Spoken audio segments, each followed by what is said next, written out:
Bonsoir, chers téléspectateurs et surtout amis de e-Canal Télé. Nous sommes encore une fois fidèles au rendez-vous pour vous parler ce soir. Nous sommes là non seulement parce que nous devons être là, c'est parce que nous avons un sujet aussi important ce soir pour partager avec vous. Nous vous avions dit à notre première émission que e-Canal Télé, c'est une émission d'éducation citoyenne. Et par éducation citoyenne, nous avons dit que nous serons là pour former, éduquer et informer. Je crois qu'aujourd'hui, vous aurez compris que notre émission d'aujourd'hui entre plus dans le cadre d'éduquer et de former, quoique l'information est toujours là en sourdine. Donc, je voudrais aussi, avant toute chose, vous dire que nous avons eu quelques petites remarques auprès de nos téléspectateurs, que bon voilà, ils estimaient que l'émission, euh, nous le voulions un peu plus élitiste, nous la voulions un peu plus élitiste. Ils ont préféré que parfois que nous puissions vulgariser notre message en utilisant la langue de tous les jours des Congolais, qui est le Lingala. Nous n'avons trouvé aucun problème parce que notre objectif, c'est justement de communiquer. Parce que le médium, la langue, en matière de communication, peut bloquer la communication. Et nous en sommes conscients que quand vous utilisez la mauvaise langue, c'est-à-dire la langue qui n'est pas appropriée à la communication avec une personne, vous bloquez la communication, vous prétendez, vous allez croire que vous êtes en train d'informer quelqu'un ou d'aider quelqu'un ou d'éduquer quelqu'un, mais en utilisant une langue que lui ne comprend pas, mais tout va dans l'eau. Donc c'est cela que e-Canal Télé va désormais commencer à faire. Nous essaierons d'être un peu bilingues dans nos émissions, juste pour être sûr que tous nos téléspectateurs peuvent nous suivre. Neti, bon, je continue encore en français, un peu comme Lelo, Tozali Awa, si déjà le français parfois nous fait un peu défaut par rapport à l'anglais, qui est la langue couramment parlée ici, et nous allons encore descendre en lingala, et les swahiliphones vont encore nous demander de parler en swahili. Nous allons essayer de nous débrouiller et puis de faire en sorte que vous puissiez réellement nous suivre. Oui, Toyokaki demande Nabino que de temps en temps, makamusus to le baon kam na lingala po bino pe bo yokaka. To mona yi kezaki nango normal, surtout bino bana kin, bino bana Équateur, Mambenga, bino bana Kisangani, ya Boyoma, et peut-être et puis le lingala, ce n'est pas seulement un problème de bana Équateur, bana Kisangani, bana kin. C'est la langue la plus parlée. L'une des langues nationales la plus parlée au Congo, c'est la langue de notre musique, c'est même la langue qui véhicule notre culture aujourd'hui. Donc, vous comprendrez, vous comprendre qu'à un moment donné, même Lingala Yangopé, Ezali a bien été, quoique bon, Touti na Kisasa, mais je vous informe, c'est aussi ça aussi, pour que vous puissiez comprendre que Mutoyo et Hermoko, Lingala Yangopé comme Mobulu, ça fera 20 ans que Nazar na poto, précisément en Angleterre. Donc, c'est normal que quand même, Hermoko, ba langue na biso, et bando kima. C'est pas que Togosa nangon encore, même français au Toyekola, na tanga na Congo, et on a une parenthèse rapidement, na tanga na Congo, na sisa ba classe tanga na isti, mais na français. Mais Hermoko, au monde que, après avoir vécu ici pendant 20 ans, 18, 20 ans en Angleterre, et comme ici, même français, même lingala, et comme el moko bando luka ba mo. Alors, sujet na biso ya lelo ezali sujet moko oyo ko intéressé bana Congo. Bomoni wana soft and hard power, la RDC perd les pédales. C'est vrai, ba terme ezali wana peut-être à cause de la savant parce que c'est en anglais. Ba congolais belé, mboka na biso to ba anglais te. Tolobarane français et puis na balangue na biso. Soft power eza nini? Soft power ezali kaka capacité ya kuattirer ba misusu. Soft power. Capacité, c'est-à-dire que ceux qui vont utiliser, vont soigner makambu na bino bien na mboka na bino, vous avez la capacité à attirer batou. Par exemple, mboka o respectaka droit de l'homme. Na matière tolobaka mingi, il faut batou baya ko investir na Congo. Ba investisseur baya. Mais ba investisseur bakoya na Congo ndenge nini soki droit de l'homme na Congo est respecté. Par exemple, on a un élément munene à soft power. Ce qui, par exemple, sécurité est na Congo te. Que elle moko ba ça c'est beta pamba pamba. Mais mutu akolenga lobby azu avion na ses réservations azongi ngana ofanda wate. Donc eza ba biloko moko ya mike otosala nango attention te.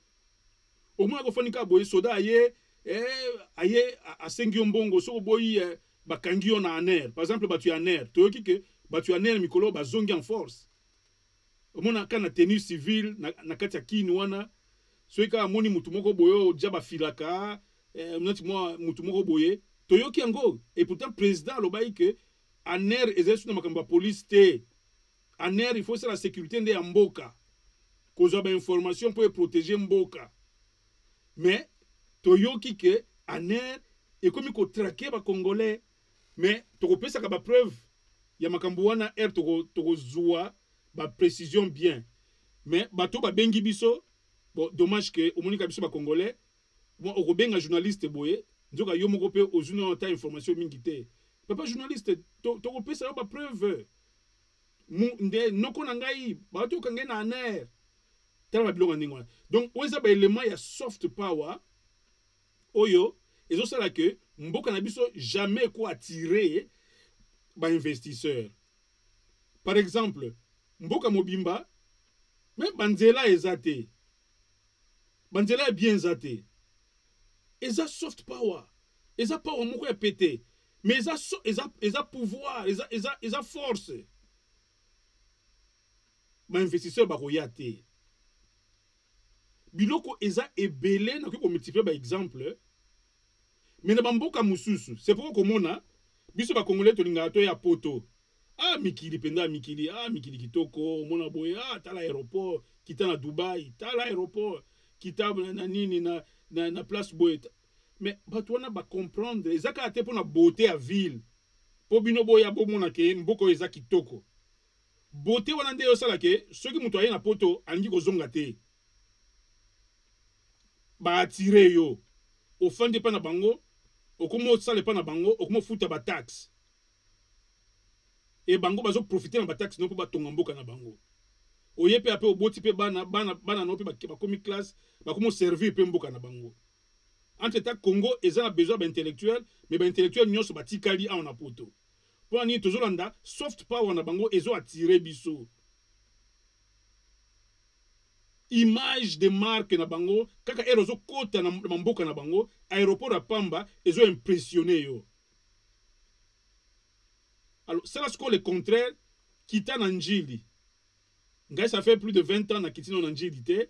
Je crois d'ici là, na kita na njili un peu, pour na yeba. Mais, bato ba kita na njili wabi, kaka bazo fungola nini porte avion. Mu pepe kaka ozo beta yo.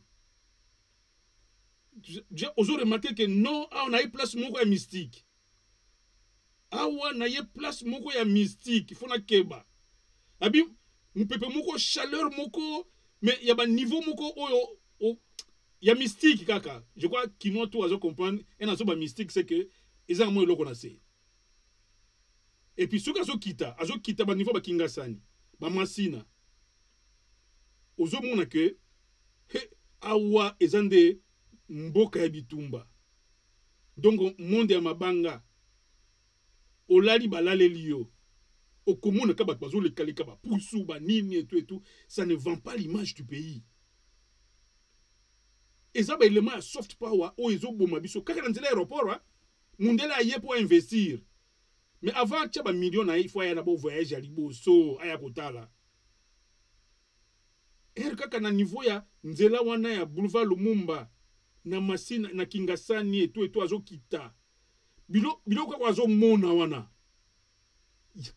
yango déjà ezopesa ye nini décision na ye abi oza mboka ofanda te nakoya na bana ngawa te parce que mutu azo na ba milliard na ye po atonga izuni moko munene yoko sa ofanda ye moko akoya na mosi na ye akoya na bana na ye akoya atali boye école ezate ba école ya malunga penda boye ezate mboka nini oyo atala boye soki ayaki na pokwa molili na Kingasani molili penza mais bato bazoleka me bato oyo parce que awa toyeba asu molili te ndenge ezalaka ndenge bango basala bamboka na bango molili eyebanaka esu te nyonso wana eza baelema ya soft power bozokimisa mutu oyo aye kotia mbongo na mboka ya bino mpo bato bazwa misala parce que mingi bakongole mingi balobaka kaka no oh donc fachi olakaki biso opesa biso misala ke tokozwa misala tokosala boye misala po ekota na mboka ezali il faut ba facteur ebele d'abord ebongama avant misala ekota parce qu'il est question des intérêts eza mbongo ya mutu un privé une compagnie privée eye te po ebwaka mbongo eye po ebotisa nde mbongo mais kobotisa mbongo wana na ba environnement moko oyo ebotisaka mbongo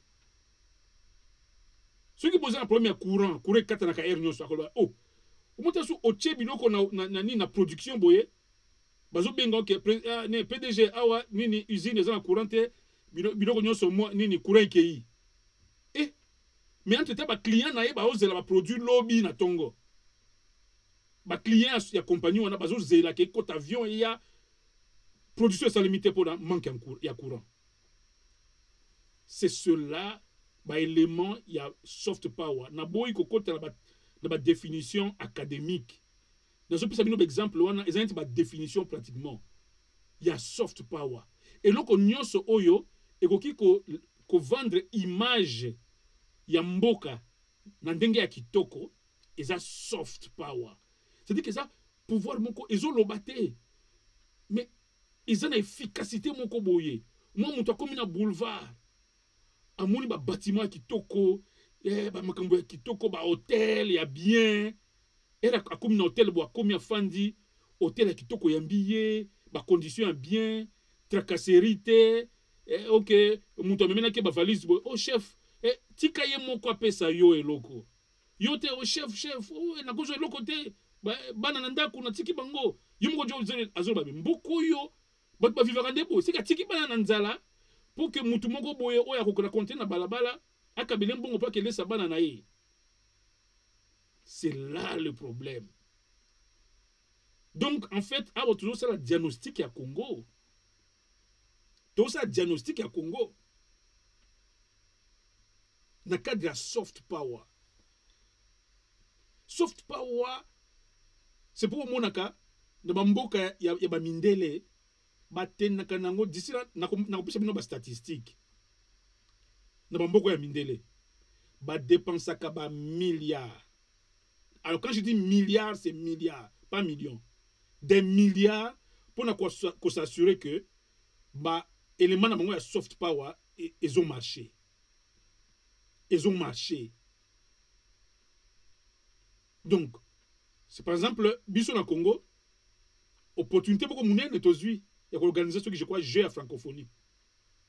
Mais est-ce que tout ça prêté pour jouer en esalema bien? Na yoka kilobi que non bazo mona esika ya kutia ba sportif te ba hotel ande soki ndenge nini ba koluka ba home ya Unikin ba bongisa ngo po ba tia ba athlète kuna. Wow. Ozo mona esika Congo eza un problème. Na boyi lisusu ngai moko na contribuer na koboma mboka na ngai tokoyoka nde makambo yango yangoyo. Parce que elle tozolo bela pe mal tozolo bela Congo mabe tozo boma pe Congo.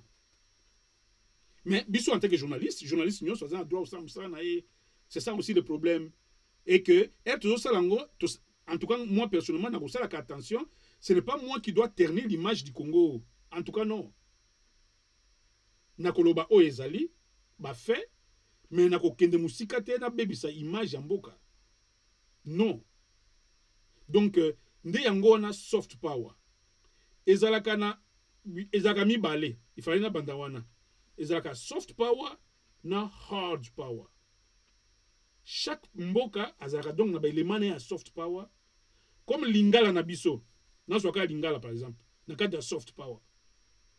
Lingala awa nde toye koyeba valeur ya lingala bandeko ba congolais awa na poto toye kokutana na ba africain mususu ba ivoirien ba nigérien ba camerounais ba gabonais nzoka lingala ezaka nde langue ya kitoko balobaka nous on aime votre langue là. Le lingala là c'est une très belle langue, on aime le lingala. Quand vous parlez lingala on aime ça, apprenez-nous le lingala. So ba lingala na biso abi abito lela lingala na bino soft power yango wana. Donc surtout ça bien organisé poka ka pona lingala na biso mutu ako voyager ya Congo ka po aya na mboka oyo ya eloko ya lingaka aya ko vivre lingala na Kinshasa surtout ya ba Kinois. À part lingala biloko ya mibale o balobaka kutu je crois lingala les a deuxième je crois il y a liboso za musique congolaise nde ezali objet émission oyo to fond de lango bien musique congolaise ezali na pouvoir moko bokosakana nango te s'il vous plaît. Ça fait du mal. C'est vrai quand les artistes pleurnichent on les comprend pas, on croit que ils ont comme na mango balar Kofi a raté mbongo abeti na ninte na Zénith te Werason a raté concert, Fali a raté concert. Non, c'est au-delà de ça, c'est au-delà de l'artiste, c'est le Congo qui doit se vendre. C'est un peu comme Hollywood. Vous savez, je crois peut-être dans une autre émission, je vous amènerai des chiffres que les États-Unis, le gouvernement américain, met seulement dans l'industrie cinématographique, pour le cinéma. Les moyens que pour ça la Hollywood et produire des films.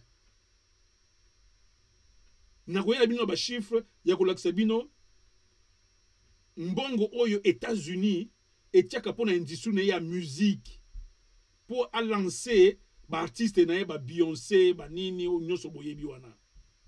Gouvernement américain atiaka mbongo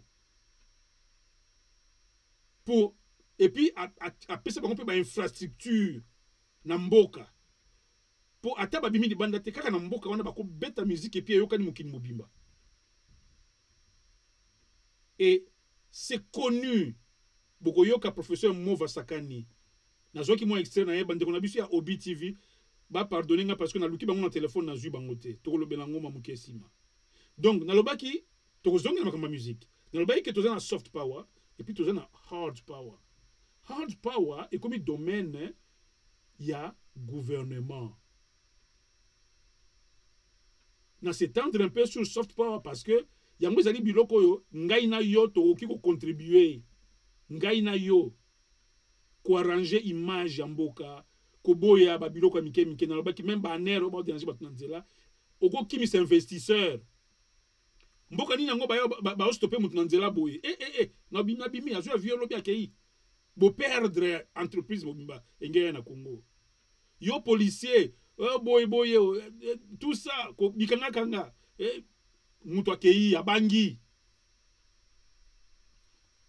Mais hard power babenga yango nde ezali force militaire oyo état nyonso azali obligé ya kozana force militaire parce que na cadre ya organisation ya monde ya relation internationale comme na loba que moi na côté na ba théorie vraiment scientifique ezate et puis ba terme na kozanga ngona lingala na opesa bino ka théorie moko ya relation internationale, c'est la théorie réaliste des relations internationales. Et l'une des grandes théories aux diplomates nyonso faut ayeba. Ministre nyonso affaires étrangères il faut ayeba. Que chaque pays protège ses intérêts et travaille pour que lui soit le premier. Parce que si lui ne fait pas, les autres vont le faire pour leur compte et puis le dépasser. C'est pourquoi la théorie réaliste en relations internationales est zoloba que nini monde oyo tozo vivre eza monde moko ya anarchie, ya anarchie. Mais dans le cadre de la théorie en relations internationales, anarchie ezo signifie désordre. Alors que dans le français normal, quand on dit anarchie, c'est le désordre. Non. En relations internationales, quand on dit que les États vivent dans un monde d'anarchie, et ça, c'est la théorie des relations internationales, la théorie réaliste qui dit ça. Et l'anarchie en relations internationales, dans le cadre de la théorie réaliste, que tous les pays, et bandit dans Machiavel, et Hobbes, et beaucoup de penseurs, on va prouver noir sur blanc que tous les pays du monde, tous les États vivent en éternelle confrontation. Chaque État essaie de savoir ce qui se passe chez l'autre. C'est pourquoi bah, espion bazalaka. La France a des espions en Belgique. La France doit avoir des espions en Grande-Bretagne. L'Allemagne a des espions en Belgique, a des espions en France, a des espions aux États-Unis, a des espions en Russie. Surtout, les concurrents direct. Les pays au monde que non, sur le plan économique, puissance sur le plan économique. C'est pour ça que non, en Europe, l'Allemagne a été détruite dans la Deuxième Guerre mondiale. Mais l'Europe a commis la première puissance d'Europe économique. Première puissance, Allemagne. Comment maintenant mboka na bango kana Allemagne ka yango moko omona ngol kana misubo. Mboka propre on dit maté. Propre. Soko outi Angleterre, OK Allemagne, et ça un peu outi net Afrique et puis au commis na poto.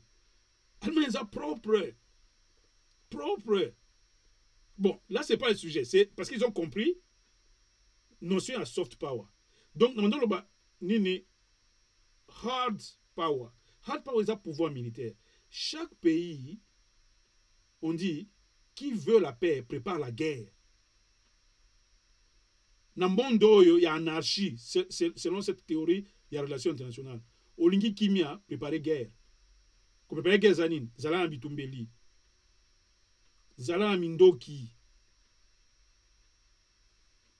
Bongisa ba frontière na yo. Bongisa yango. Ceux qui sont là, Pongi, au monde qui a Rwanda, c'est un petit pays. Ceux qui a 2 millions d'habitants, tu dois envahir Rwanda en 24 heures. Yozo omino belabonke, tu dois envahir Rwanda en 24 heures. Donc, yende ako sandrume yo, comme les Chinois disent. On a eu des preuves.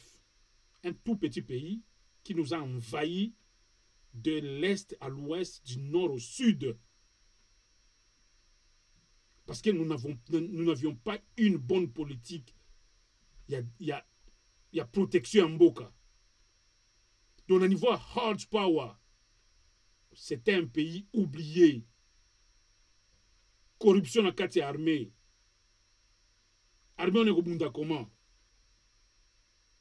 Donc, hard power de puissance militaire. Yango des autres protéger Mboka.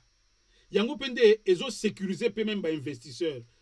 Elle ba côté même na ba statistique, ba côté internet, ba beti Congo, eza na niveau nini yango ya pouvoir militaire. Ba tali boye Congo eza na semingi ba makasité à tout moment on peut envahir le Congo bitumbeko bima mbongo na wekei ba usine ba saccager yango et tout. Donc différence yango wana soft na hard power et ko ça le mapé na ba négociation. So par exemple neti ba diplomate ba sala ka ba négociation neti biso za ba champion ba négociation. Tokena ba Gaborone, tokena ba Sun City, tokena ba nini. Alors na cadre ba nini wana. Mais dans la négociation, bon, je ne crois pas que les négociations où tu utilises le bongo. Mais par exemple, les États-Unis, par exemple, la ligne, le comment est pas nabiso. À quoi il y a donc, après si biso 10 millions. Nous avons 10 millions à outil aux locaux. C'est pourquoi nous avons terre bino ba congolais. Ceux qui boyo kike, oh non, États-Unis, après si biso don il y a 10 millions. Bo beta, bo tout nande, biso to pesi bango nini. Biso Congo to pesi bango nini parce que eza innocenté na monde oyo que bango misaka 10 millions na bango boye ba pesa bino Congo ezala kate toza na monde ya mutu yo so lingi yenda azala puissant il faut ya benda yo eloko oh to mona ki président Biden ba obetana na fachi boye na président na biso boye ba master penza ba nini et tout Congolais toi sali fête et tout. Hey! Yo yebi loko oyo Biden na fachi basola ki na coulisse. Yo yebi loko Biden na fachi basola ki en coulisse. Je crois les selon ceux qui Congolais ayo kiango. Je crois à mata na palais de la nation. Ah bah non président de Kopo wana te. Parce que dans la relation internationale, c'est le rendez-vous du donner et du recevoir, comme a dit l'ex-président Senghor, Sédar Senghor. C'est le rendez-vous du donner et du recevoir. On vous donne pour qu'eux aussi reçoivent. Badon nyonso tozwaka. Izaka kaka innocenté. Mais ceux qui boyoki ba congolais, boyoki o ebiso to pesaka. Ezali boma. Tote kaka ba biloko moko na ba dimension moko bo okondima te. Yo so ka ba statistique ya vente ya ba uranium na biso, na ngina kota kuna teza ba éléments sensibles sur le plan ya relation internationale, diplomatie na biso na boyi na baby sango voilà. Léon na zo la soft power, ngamoko na ko baby sur diplomatie na biso te. Na ngina garder diplomatie na biso, mais na ngina un peu parce que dans le baki oza émission éducation citoyenne to mondo yaka na babiloko oyo que to sala ka fête te et to moni président na biso na président américain bazo betana nini net ba master eza dimension ya cop moko boso ba biso cop wana o simba mutu ba assurance nini yango parce que Biden a promettre Fachi eloko mais Fachi a promettre nini est-ce qu'à lobby yango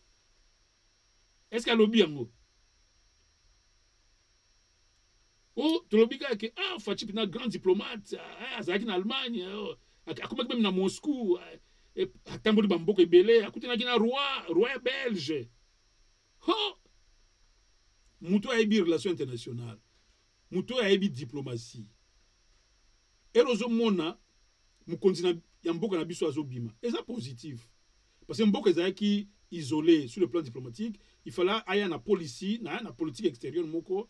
D'abord, il y a kende, libanda. Comme ça, on que non, to komi, to ena intention boy. Parce que ba mindela ba linga koyo kabungo.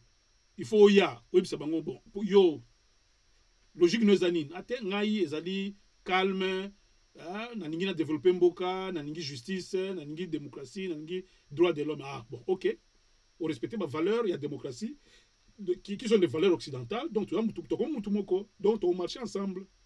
Alors donc, tu peux même aider mon robot et dembo kanabino et tout. Mais, t'as la caca. Mais, côté ba minerai no kuna. Les choses appellent tous à partir on a sud on a dit. Les choses appellent tous à côté il y a Ituri on a dit. Les choses il faut tous à boy. C'est comme ça que ces choses se passent concrètement dans le Sabino. Parce que là maintenant, c'est du donnant-donnant. C'est le rendez-vous du donner du recevoir. Donc, ne faisons pas la fête. Dès lors que nous, officiellement, nous n'avons rien à donner aux États-Unis. Nous n'avons rien à donner. Bon, j'ai dit rien, ça signifie que nous ne produisons pas, nous n'avons pas, la France ne manque pas quelque chose, oh, que boye kaka boye, biso Congo ne tozana ngo poto pesa bango, si ce n'est, ba biloko neti ba minerai na biso, biloko neti ba portion de terre na biso, biloko neti, biloko belé, surtout il y a naturel, parce que biso, bato, ba pays nyonso mona kote, ba diplomate ba yaki ba kutaki na président, ba kutaki na président, ba sololi, ba sola pona nini, ba zo ya kutu pona nini, bomitu na kate que non, Congo toujours souffrir pays pauvre, ba yaka boye, moka na ba veste ba ye respect, ba kuta na président, ba nini tout et tout. Mais eza maman na ba cop, maman na ba cop, tolobite que eza ba cop ya mabe. Parce que tous les pays pauvres, tous les besoin de capitaux frais. Mais il faut que envers bateau besoin de capitaux pour appeler ça capitaux. Là, je ne suis pas en train de critiquer le gouvernement, mais je veux éduquer le peuple que bah Jean a fait tiwana auto salaka, oh tout le monde président Biden, tout le monde président Angela Merkel, bah aussi la conférence de presse ensemble, tout le monde Macron a katia full bo abengi tu sais que dit abengi. Donc, azo tisser relation avec Joe comme président, donc il faut la bende pembeni. Parce que mboka wana on va produire eloko eza mabele te, mabele kauka. Alors que mabele na biso eza na nyonso, pétrole nini ba minerai nyonso mukili. Table ya Mendeleev bato basali chimie. Côté en table de Mendeleev, biloko nyonso ezali wana ba métaux wana nyonso toza nango na Congo. Alors bango batela bi bato baza pena. C'est comme si Naza peut-être un peu mieux dans Lingala. Lingala n'a pas de un peu. Juste pour rire, quoi. Donc, c'est pour dire que ça, au niveau de la diplomatie, c'est le rendez-vous du donner et du recevoir. Tout ça, la fait citer, tout ça dit pays moko, ou tout ça, n'a pas coupé ça concrètement. Mais, oyoba mi continue biso ba kendara coupé ça, to yebi angote. Ndelo okalengi sabino parce que objet to zoka wana to yebi contrepartie objet to pesa bango te tango susu richesse mo bimba ya ezana na mabere na biso basi bateka yango ba pesi po soutien moko boye États-Unis to zoa ou bien eloko boye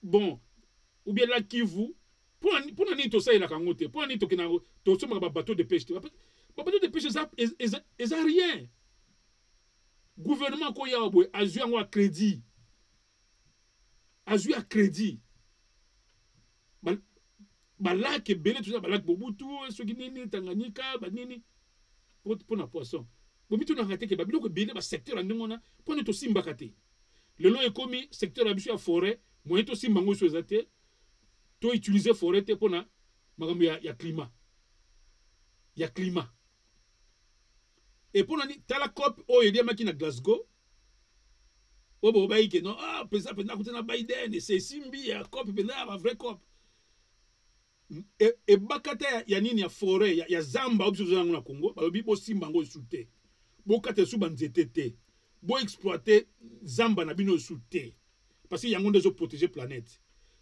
Et à contrepartie, bon combien va payer parce que va promettre que non, bamboka o ezala bazamba mingi, toko sala tout pour to financer bango, bongo bako zanga, ceux qui va exporter qui bazamba na bango. Ba payer combien 500 millions. 500 millions. Ezata bambongo o IGF fait moko mobiliser yango na Congo. Mais ba lobi bo simbe su ba forêt na binoté. Mais président na biso azala yikuna azaki na lo lobate.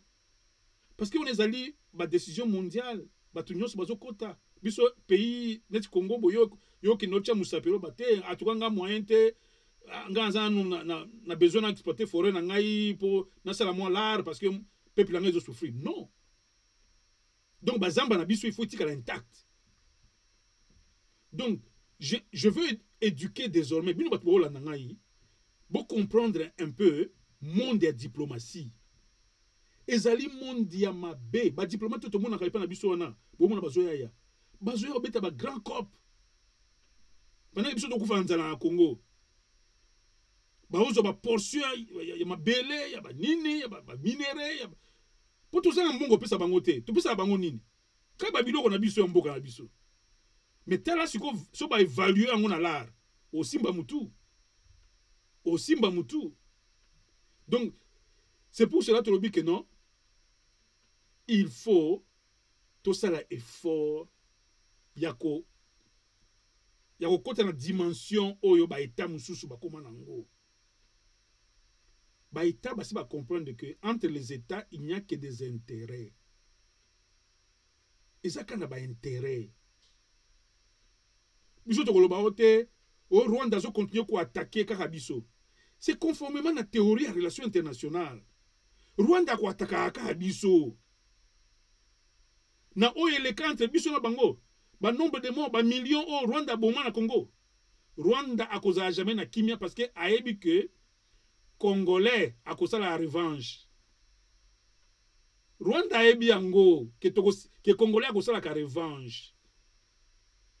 C'est pourquoi politique extérieure naie entre le Rwanda et le Congo ezaka ya keba suka talibo abi ngana bandande pour na tester ba attaque musu basalaka ezaka pour na tester force na biso est-ce que ba comme pendant makasi parce que autant ba statistique mikolo to aso 9e na armement na en matière non armamenté en matière d'hommes to ça beaucoup d'hommes na armée na biso alors el moko Rwanda ibe réalité na oko jamais vivre na mboka moko boye oyo ke eko nyata yo à tout moment na matière de relations internationales mboka wana oyo eza ya muke wana eko s'agiter na ba dimension moko ondimate des raisons au Rwanda zwaka muke bo s'agiter muke bo s'agiter muke bo s'agiter ako s'agiter kaka ba congolais faut comprendre ngo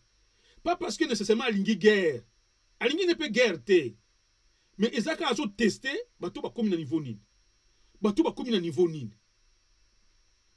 c'est ça c'est pourquoi on a entre Ukraine na Russie Ukraine azoboya Russie azoboya Ukraine kota na OTAN pour na niso akoti na OTAN ba OTAN gozo ba arme na ye wana ba arme nucléaire na ye aki akupositionner ngona kati ya Ukraine et pour aza membre na ye akozo apenda boye ba minduki ba armement nucléaire wana aki asopia ngona Ukraine ezotala ka Moscou boye erreur ba envahir Moscou et puis bazui Moscou bazui pendant Russie c'est bazui Russie bon puissance pendant oyo et banque ça un peu États-Unis anine sur le plan armement et Russie alors le fait que États-Unis a sa grande puissance alingi te grande puissance mususu azala il faut tia bango moto c'est pourquoi ba créer makambo Ukraine au bango moko ba nini États-Unis abide tokozwa Ukraine a okota Union européenne encore et puis au côté pe na OTAN encore ba yebi ke Poutine a ko réagir ti Poutine a commis bango lettre que lelo oyo en tout cas makambo ça là ça ne va pas botika la côté na bino kuna bozana ba pays na bino ba France ba nini Europe occidentale botika même ba pays de l'est o izaka ba pays na kala bon na tika un peu Union soviétique ekufa mais sikoyo bozo ya koluka nini awa et puis na yebi biloko bozo luka bozo ya bolinga bo affaiblir ngai bozala tellement pembeni na ngai et puis mukoloka moko bo pesa ordre bo attaquer Russie et puis boko anéantir parce que bozo pembeni un pays frontalier peut facilement faire la guerre avec un pays qui est loin. Les États-Unis, à partir des États-Unis, ne peuvent pas faire eux seuls la guerre à la Russie à distance comme ça. Et aussi mbaté. D'où bazon n'a pas poussé na Ukraine pour un jour ça la feu. Ba nyata Russie comme ça batika la bango moko ba grand gang. Alors que Chine ne peut azokola. Na niveau à Taïwan, toyoka kama makambu que na Taïwan kuna Taïwan, Chine a revendiqué comme partie à Chine. États-Unis le but à ngana ko déranger bango à kena Taïwan a que non bino boza pure master na ngai. Comme ça ngai na ko soutenir bino bo côté sur Chine te. Azu ba char na ye ba navire na ye minene ba bateau na ye ba porte avion aki a stocker na Asie du Sud. Pour na nini ce qui bitumba et ça les mis entre la Chine à utiliser la base de wana de à attaquer Chine et puis à panza yango parce que l'objectif est nini à grande puissance mais alors la kapongité alors bi na sa grande puissance na ningi na tika la grande puissance mais Chine a zo matranenga mystique Russie Poutine susu ils ont ba kitaki mais bazo zonga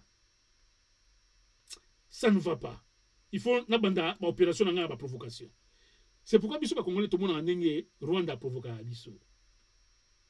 But baganga ka ote fachi Kagame aza mutu Kagame fachi na ya mutu te fachi za président Congo.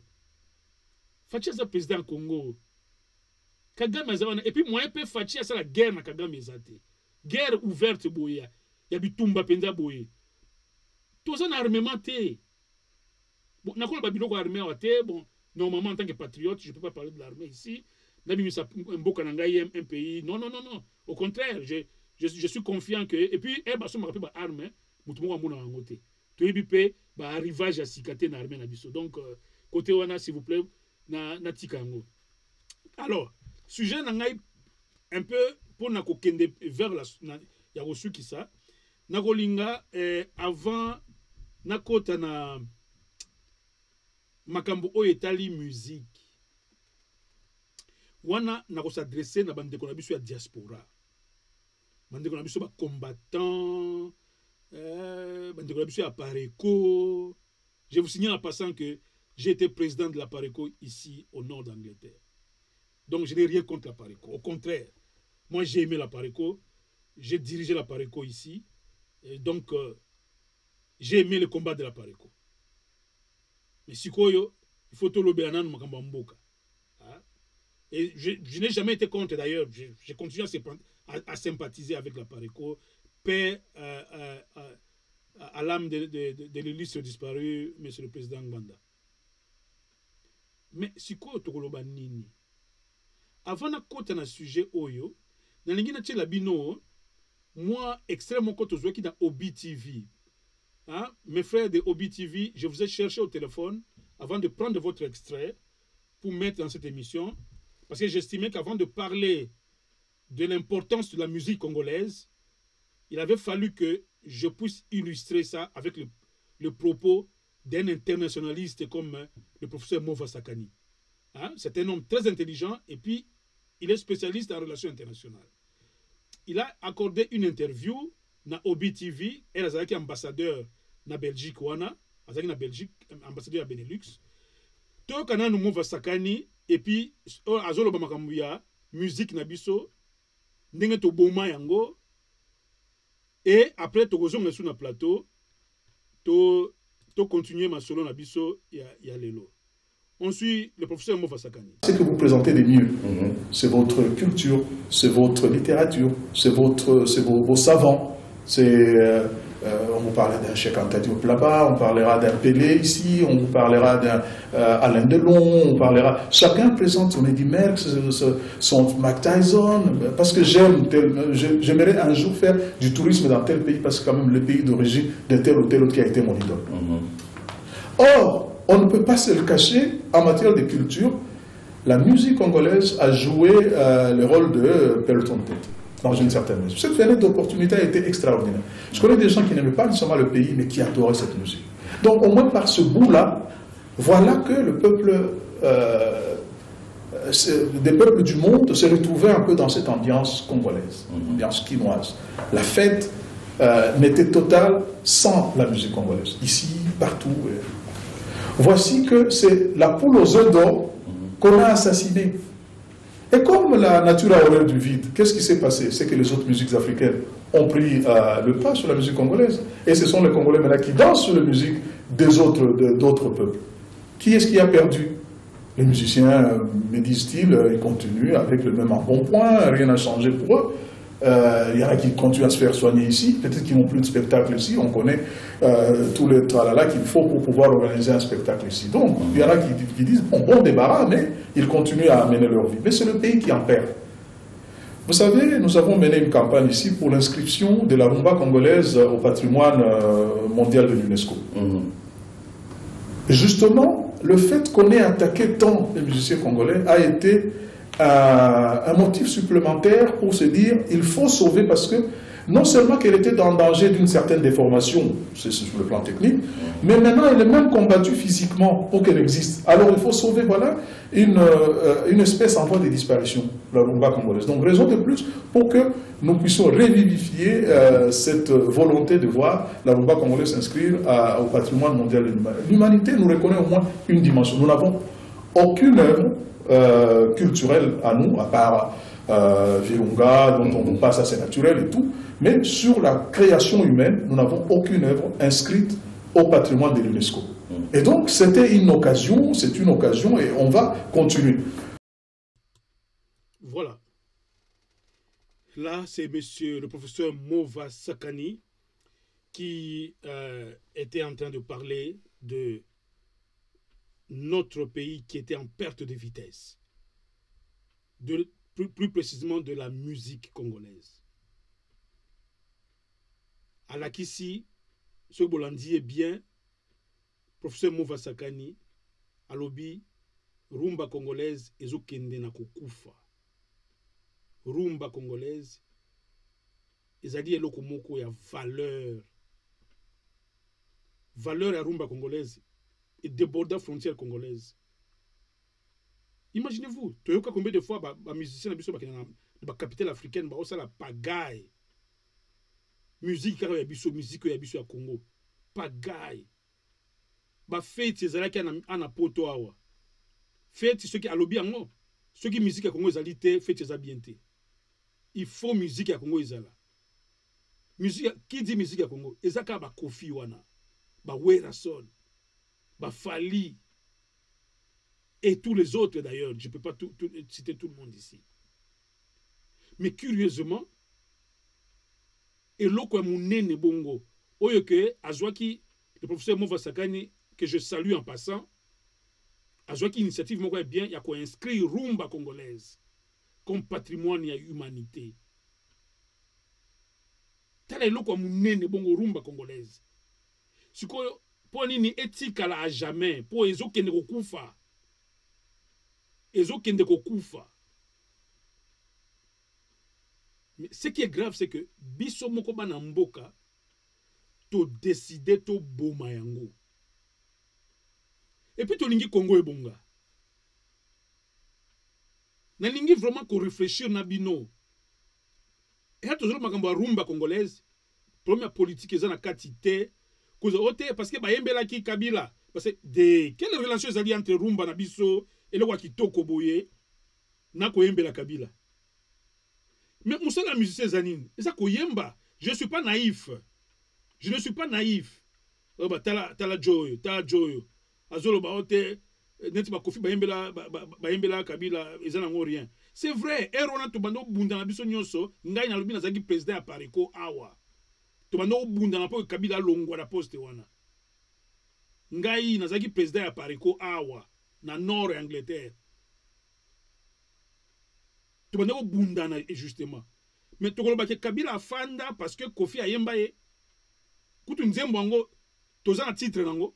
To bosa na kutu nzembo ngo. Est-ce que kutu yoka ngo ata? Nzembo nini ngo o Werason na yembela Kabila, o to kanga ngo. Neti Chantal ya Werason pour ne pas parler de ça. Non. Nzembo nini ngo yo Fali Ipupa ayembela Kabila. Et puis Tokanga yango pe. C'est du n'importe quoi, s'il vous plaît.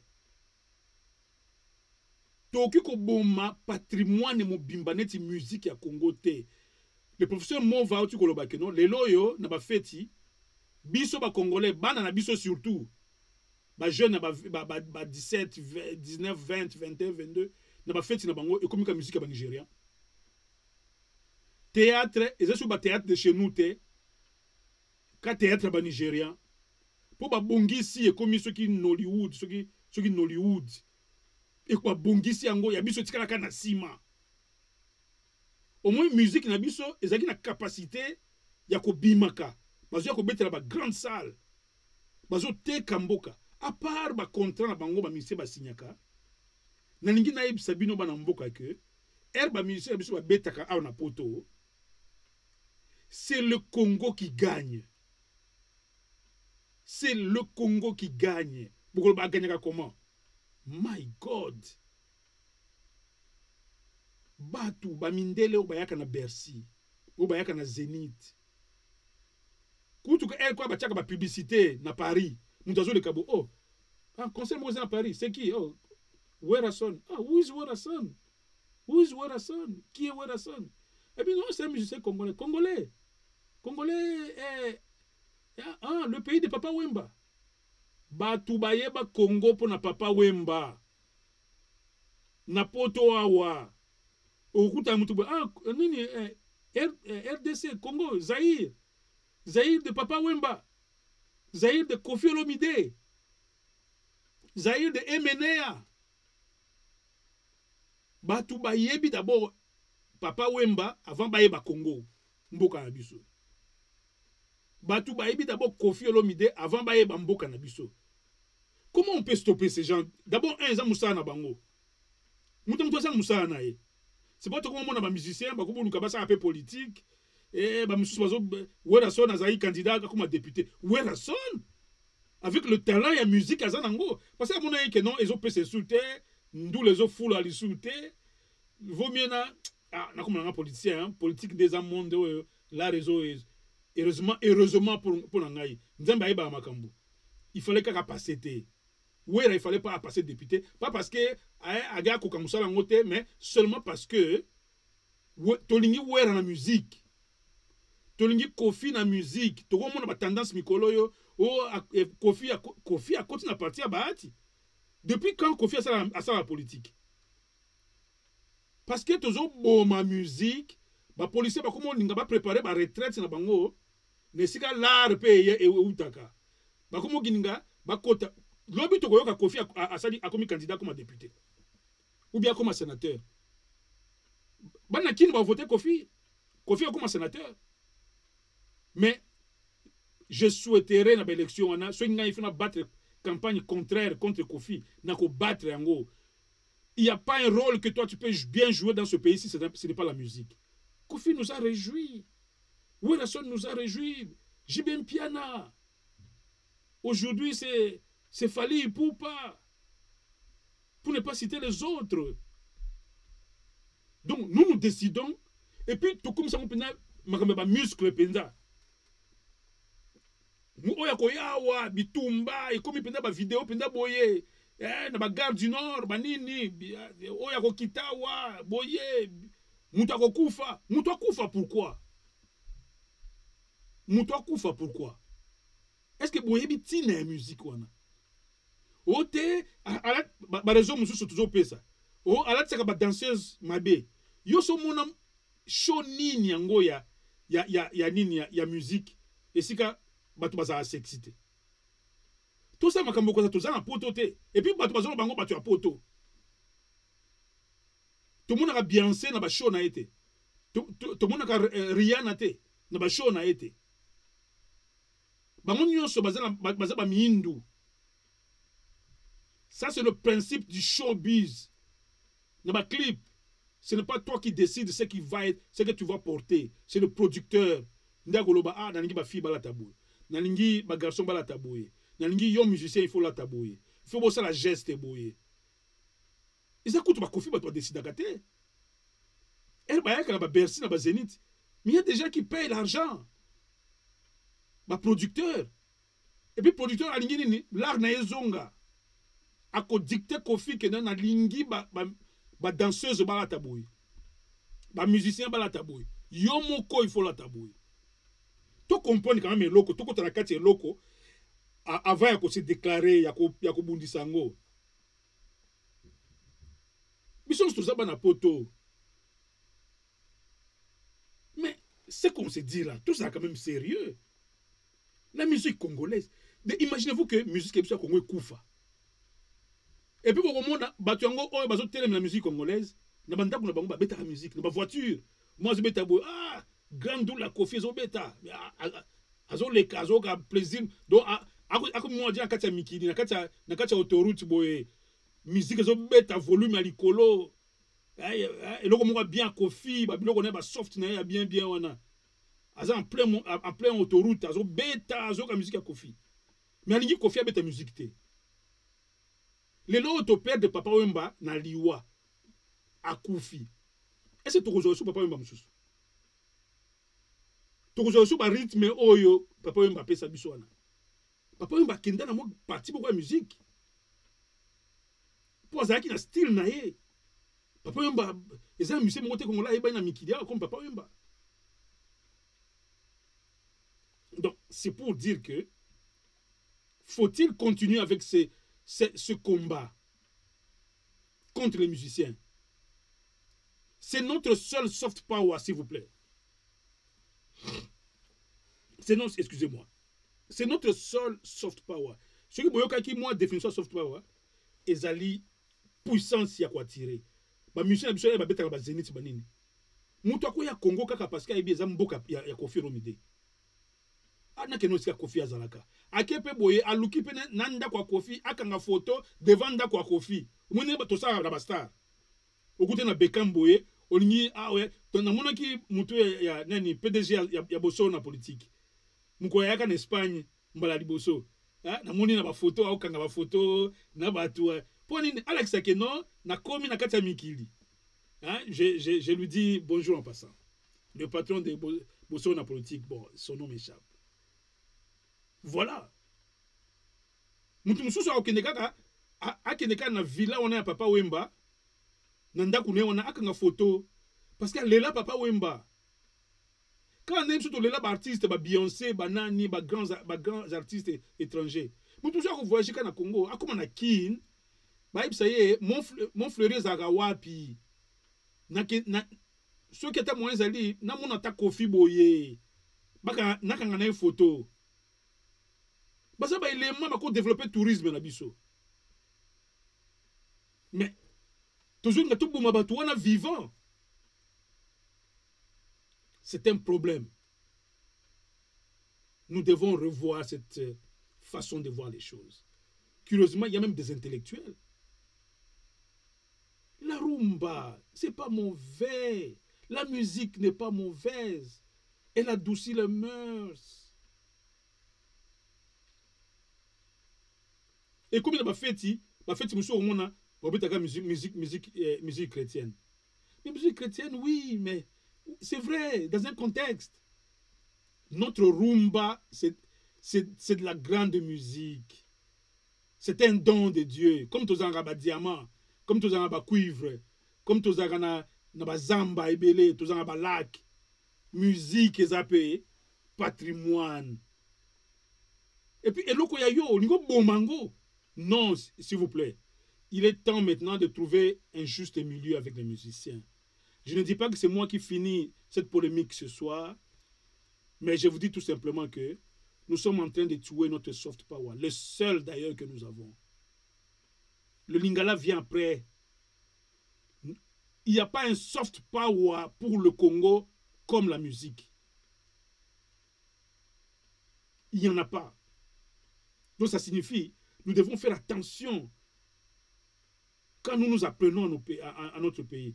Le professeur Mova vient de dire, dans un autre extrait, quand j'ai suivi ça, que quand nous nous permettons de critiquer notre pays, de déchirer notre drapeau, nous tuons notre soft power.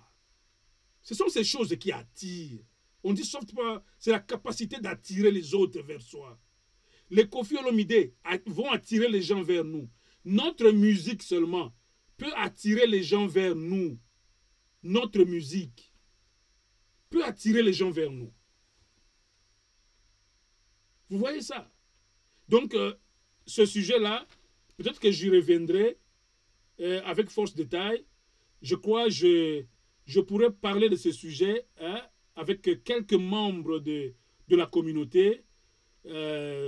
Ici, je crois, pour ne pas les citer, nous avons quelqu'un qui s'y connaît bien en musique ici à Newcastle, M. Pati Mungwande. Je ferai un effort de l'inviter sur ce plateau. Je ferai un effort d'inviter un autre Congolais qui est amoureux de la musique congolaise, quelqu'un comme Gigal, hein, Gigal qui est que si tu m'écoutes Gigal, Sorozo Kangai, vous avez une invitation dans un plateau, tout le monde a musique, awa, et les autres quoi. En tout cas, Pati Mungwande, s'il y a un musicien ici qui connaît la musique classique, qui a fait de la musique une profession, c'est Pati Mungwande que j'invite déjà sur ce plateau. Pati, tu as mon invitation. Jugal, tu as mon invitation sur ce plateau pour parler musique, pour évoquer la rumba congolaise. Je crois que c'en est fini pour aujourd'hui. Nous avons parlé aujourd'hui du soft power. Et cette émission a été quelque peu spéciale parce que, comme je suis bilingue, et moi, je passé en français, je quitte en lingala. En tout cas, dans la Sengo Mingi, il y a encore devant Bino, Mbala Sima, Mukolo Tokolobele Suma Kambo Rumba, Nagolinga pe ba Congolais, Nagosala un peu moins micro-baladeur. Ah, on a quatre, il y a Angleterre, en tout cas dans Newcastle. Nagosala micro-baladeur, Mukolo Tokosala émission, on a un peu ba tendance, il y a tout. Ceux qui réellement congolais a décidé à boumaka musique na biso tokoyoka na koya na micro na ngai na caméra na ko filmer bino poto yoka ba point de vue na bino sur musique ya Congo eza nini. Et puis ba omi balé na cité wana Gigal na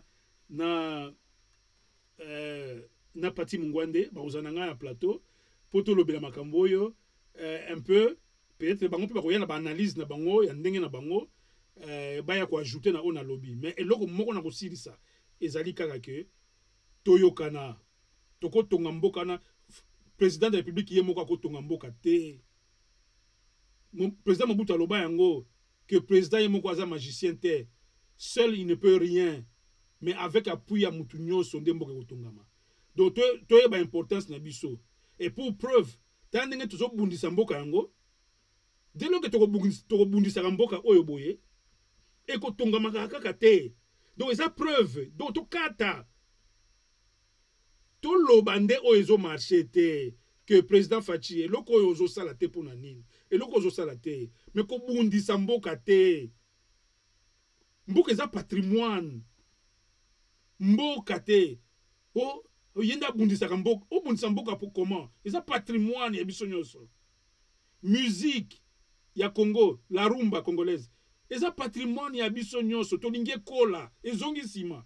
ba Nigeria ba yeko zo place botika ba musicien ba beta musique na bango bateka Congo bazo vendre image ya Congo pour ni bozo mona dimension na te que ba musicien bateka ka image ya Congo ba osala soft power bazana soft power Kofi wana to monaka Werason wana Jibem Piana tous ces géants là ils vendent l'image du Congo.